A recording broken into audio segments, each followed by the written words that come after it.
Within the embryos, cells interact with each other, exchanging chemical and mechanical information.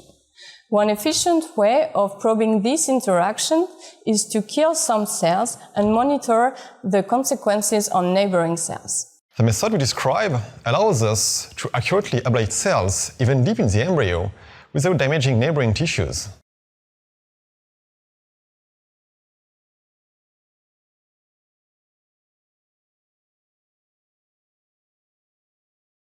Prepare the two-photon microscope by setting the first laser to the ablation wavelength, 820 nanometers, and the second laser to the M-Cherry imaging wavelength, 1160 nanometers.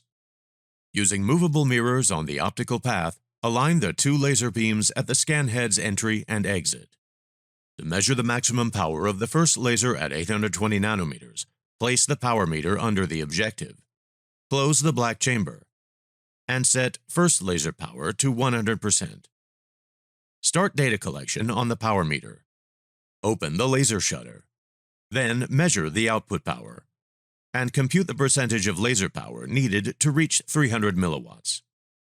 Set the first laser to the GFP excitation wavelength of 920 nanometers and power to 7%.